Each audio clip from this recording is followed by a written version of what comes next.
Joanna, chill ka lang. Tingnan mo, di pa naman nag-uumpisa, nababaril ka na agad. Practice lang. Kung gusto mo practice, practicein mo na lang sa sarili mo. Tsa! Barilin kita dyan eh, barilin kita, tingnan mo.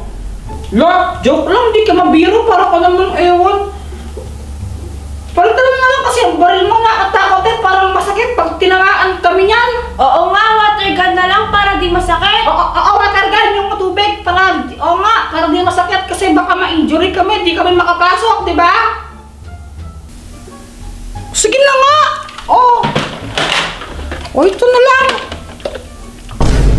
Lo, parang mas nakatakot naman yung water gun mo, laki-laki! Duwag mo, parang di ka naliligo. Oy, naliligo ako na. Favorite ko nga gawin maligo eh. Alam mo, naliligo ako 3 times a day kasi masarap maligo. Weh! Oh, di ko naman naliligo. Kuya Jumper, kunwari ka pa. Tama na nga, huwag na kayo mag-isip na mga ganyan. Joke lang naman yun eh. O sige, ganito na lang no. Start natin yung game na to. Okay, ngayon, maglalaro na tayo ng Squid Game. Joanna, paano ba yung rules ng Squid Game? Simple lang naman. Meron tayong 3 rounds. Kung sino man ang makaunang 2 points, siya ang panalo. Ngayon, kung 2 points na agad yung kalaban ng dire-diretso, edi wala na round 3 syempre, di ba? Ngayon, ang gagawin nyo ganito sa round 1. Ito ang red light and green light. Kapag tumalikod ako at kumanta, yun na ang sign sa inyo para lumipat kayo ng pwesto. Ngayon, hindi kayo pwedeng mag-shortcut. Mula P1 or J1, dapat ang kasunod doon, syempre, number 2. Ngayon, hindi rin kayo pwedeng lumipat. For example, ikaw Kuya Jepoy, dapat dyan ka lang sa J. Hindi ka pwedeng pumunta sa letter P. Hindi ba tatalikod ako? Ngayon, kapag humarap ako sa inyo, hindi kayo pwedeng gumalaw. Kapag gumalaw kayo, out kayo. Babarilin ko kayo. Kapag naman lumagpas kayo sa bilog na inaapakan ninyo, out pa rin kayo. Babarilin ko kayo. Yun na yun. Wala lang ihirap yun. Napakadali naman kahit nakapikito. Kaya-kaya kung gawin yan. Tatalong-talong lang dyan. Ang yabang-yabang mo, tapos matatalo ka naman yun.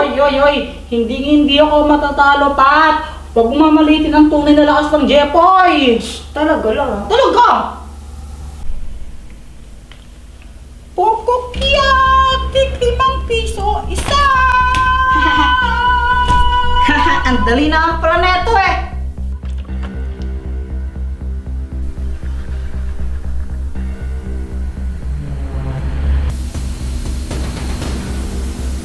Aba, magaling kayo at tingnan lang natin kung hanggang kailan yung galing ninyo. Easy. Oh! Lagot ka ngayon, Kuya Jepoy! Oh, wait lang, diapers yun, diapers!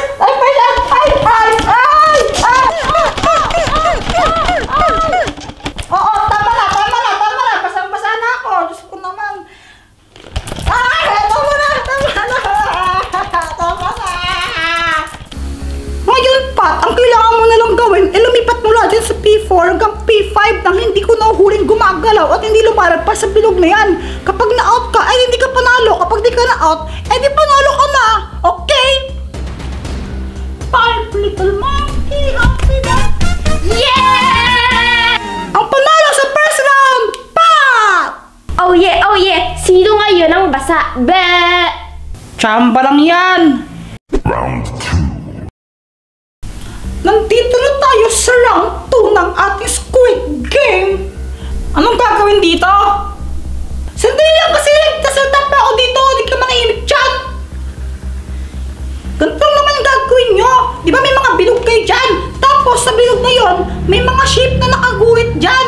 Ang gagawin ninyo, gamit yung karayang na hawak nyo, tutusok-tusukin nyo lang yan. Tapos, dapat matanggalin nyo yung shape na yan dyan sa bilog na yan nang hindi nasisira. Kapag nasira nyo, di ba barilin ko kayo. Ngayon, meron lang kayong 1 minute. 1 minute kasi yun! Di 1 minute kasi.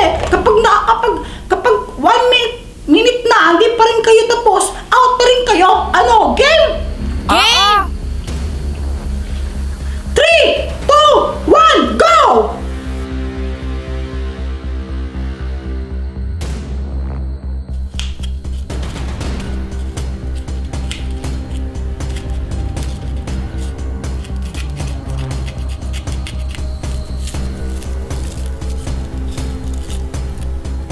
Tapos na ako! Okay, tapos na si Pat! Hala?